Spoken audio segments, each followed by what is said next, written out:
discussions took place yesterday. They went into yesterday evening. They want very much to make a deal. We'd like to make a deal too. We're going to get together today by probably phone. We're doing a 5-day period. We'll see how that goes. And if it goes well, we're going to end up with settling this. Otherwise, we just keep bombing our little hearts down. This time, they mean business. And it's only because of the great job that our military did is the reason they mean business. They want peace. They've agreed they will not have a nuclear weapon, et cetera, et cetera. But we'll see. We were planning tomorrow on shooting down some of their power plants, and we're going to hold that up. 미국 트럼프 대통령 이틀 전에요. 48시간을 주겠다. 최후 통첩을 이란을 향해 날렸습니다. 48시간이 지나는 그 시점 모든 전력시설에 대해서 무차별 폭격을 하겠다라고 선언을 했었죠. 그래서 전 세계가 어젯밤에도 몇 시간 남았는지 시계를 계속 지켜봐야만 했습니다. 그런데 어젯밤, 그러니까 12시간 전 갑자기 이 폭격 유예를 선언했습니다. 원래는 오늘 오전 8시가 그 예정 시간이었는데 어젯밤에 다들 안도의 한숨을 내셨습니다. 아, 이제 폭격이 당장 있는 건 아니구나. 5일을 유예했어요. 네. 이건 또 무슨 의미입니까? 48시간이 지나면 당장 폭격할 것처럼 얘기했잖아요. 맞습니다. 2월 28일 전쟁이 개시된 이후 사실 시한을 정해놓고 최후 통첩을 내린 건 처음이었거든요. 그렇죠. 그러니까 그 시간으로 따지면 오늘 아침 8시 좀 지나서 이제 그 시간이 되는 것인데 저도 어제 저녁에 SNS를 통해서 발표된 보도를 보면서 이건 또 뭔가 이제 그런 생각을 하게 됐는데 지금 현재 트럼프 대통령이 하는 그 접근 방식을 보면 투트랙 접근을 하고 있는 것 같아요. 네. 하나는 압박입니다. 강력한 압박. 이건 뭐 군사적 타격이라든지 최후 통첩이라든지 이런 방식으로 상대방을 압박하면서 한편으로는 회유하는 그런 전략입니다. 우리가 보통 협상을 할 때 당근 채찍 뭐 이런 얘기를 하는데 지금 현재로서는 만약에 나의 회유를 내가 얘기하는 기회를 주면 안 때리고 군사작전 안 할 거야. 그러나 지금 우리가 제시하는 이거 조건 안 받아들이면 결국 군사작전 또는 타격으로 갈 수밖에 없어. 이런 두 가지를 놓고 상대방이 선택을 강요하는 그런 접근이 아닐까 이렇게 추정을 해봅니다. 그런데 또 어떤 언론들은 이렇게 외신들이 해석을 합니다. 지금 본토에서 엄청난 지금 군사력이 또 이동을 하고 있잖아요. 중동으로. 그렇습니다. 그래서 도착을 하려면 아직 시간이 좀 필요해서 트럼프 대통령이 일종의 군사력이 다 완전히 도착할 때까지 시간을 벌기 위해서 5일 동안 유예한 건 아니야? 뭐 이렇게도 얘기하던데요. 근데 이제 실제 좀 단순히 그런 것만인지를 보면 트럼프 대통령의 그 발언을 보면 대화가 있었다. 그리고 잠시 후에는 전화로 할 것이다. 이런 언급을 했거든요. 그런 걸 봤을 때는 어쨌든 이란 측은 부정하지만 대화가 이어지고 있는 것 같고 지금 말씀하신 대로 지금 이란에 있는 30일 해병 기동원정군이 이미 이동을 해서 27일경에는 페르시아만에 도착할 것이고 그다음에 본토에서 또 10일 원정군이 이동하고 있고 파리 공수사단도 지금 이동 명령을 받고 준비하고 있기 때문에 이것도 저는 일종의 압박 접근의 하나라고 봅니다. 압박을 하면서 시간도 벌고 상대방이 선택할 수 있도록 유도하는 그 일련의 접근 방식이라고 생각을 합니다. 그렇군요.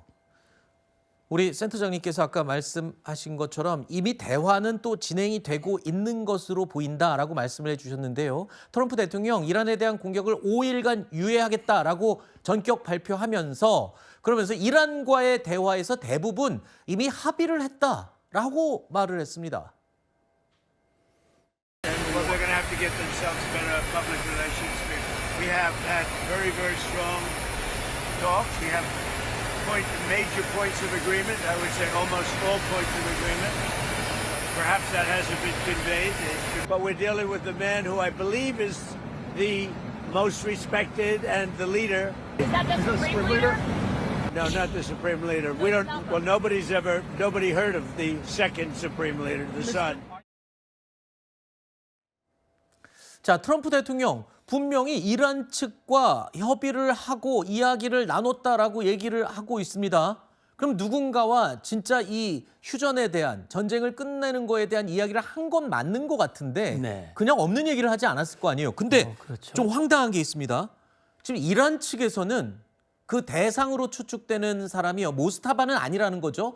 그래서 의회 의장, 이란 의회 의장이 아마 트럼프와 접촉을 하는 것으로 지금 외신들은 보도를 하고 있는데 네. 황당한 게 이거예요. 그 의장 측은 무슨 소리냐, 난 트럼프와 접촉한 적이 없다라고 해요. 그럼 도대체 트럼프는 누구랑 지금 협상하고 얘기하고 있는 겁니까? 예, 글쎄 말입니다. 사실 말씀하신 대로 지금 이란은 여러 사람들이 집단 지도 체제를 운영하고 있는 것 같아요. 네. 페제스키안 대통령이 있긴 하지만 사실 명목상 대통령이고 실권은 없어 보입니다.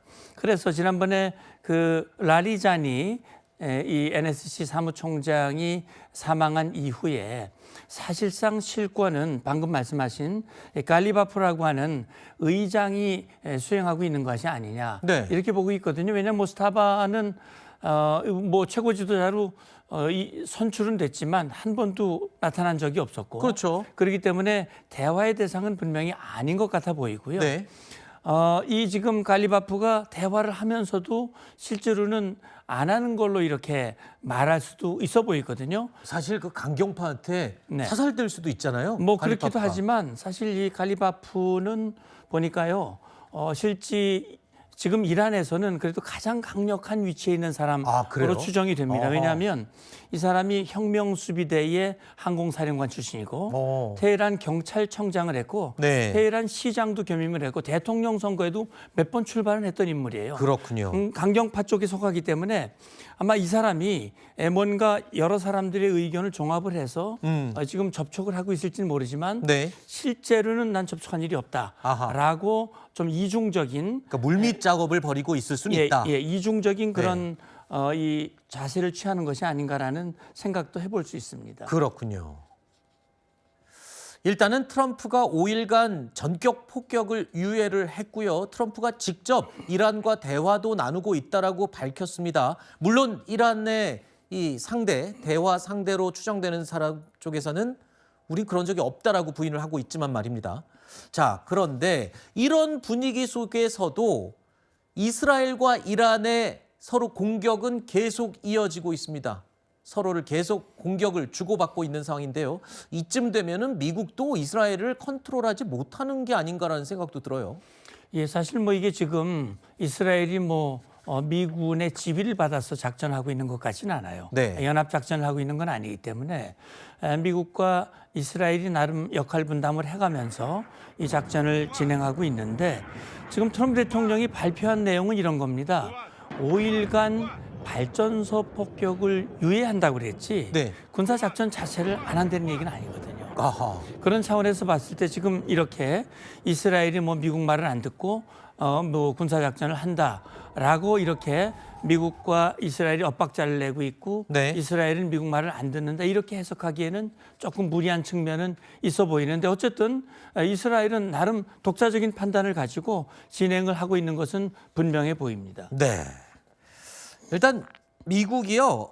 이런 얘기도 보도에 나왔습니다.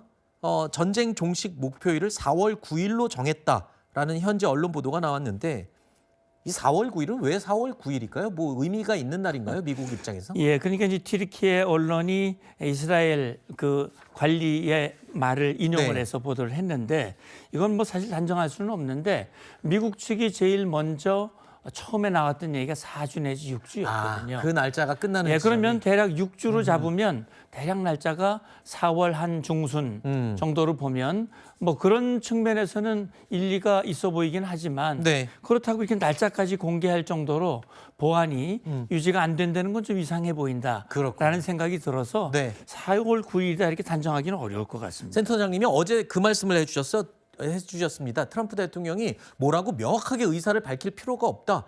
전략상으로 이 모호성을 유지하는 것도 전쟁에서는 굉장히 중요한 지점이다라고 말씀을 해주셨기 때문에 글쎄요. 어떤 게 맞는지는 아무도 알 수가 없습니다. 그런데 이 상황에서요. 전쟁이 한창 진행 중인 이 상황에서 트럼프 대통령이 다음 달 2일 이스라엘 22일입니다. 다음 달 22일에 이스라엘에 갈 계획이 있다는 보도가 나왔습니다. 왜 가냐고요? 이스라엘 상을 받기 위해서. 이스라엘 상이라고 아마 유명한 상이 있는 것 같습니다. 근데 이 상을 받기 위해서 이스라엘에 갈 것 같다. 아직 전쟁도 안 끝났는데 상 받으러 간다. 근데 이 상은 왜 주는 건가요? 이 상은 보니까 이스라엘을 위해서 기여한 이스라엘 사람을 위해서 유태인에게 네. 주는 상인데 그동안 보니까 이 유태인이 아닌 경우도 있었던 것 같아요. 네. 1991년에 인도 출신 지휘자에게 이제 상이 주어졌는데 네. 트럼프 대통령이 받는다면 그 예외 케이스에 들어가겠죠. 근데 네타냐후 총리의 얘기는 이스라엘을 도왔고 테러리즘과 문명을 위협하는 세력에 맞서는 투쟁에 기여한 사람이 바로 트럼프고 이스라엘 전 국민의 지지를 받아서 주는 것이다 그랬는데 22일이 그때까지 전쟁이 끝날지 안 끝날지는 현재로선 단정할 수는 없고요. 그렇죠. 만약에 어느 정도 정리된 상태에서 또 승리로 마무리된 상태에서 간다면 어떻게 보면 그것을 일종의 축하하는 그런 의미도 있어 보입니다. 네. 자, 지금 우리가 얘기 나눈 그 날짜 순서대로만 이 전쟁이 다 종식이 된다면 얼마나 좋겠습니까? 안 그래도 지금 국제 유가가 치솟고 있고 우리 증시도 불안한 상황인데요. 빨리 좀 전쟁이 마무리된다는 소식이 들렸으면 좋겠습니다.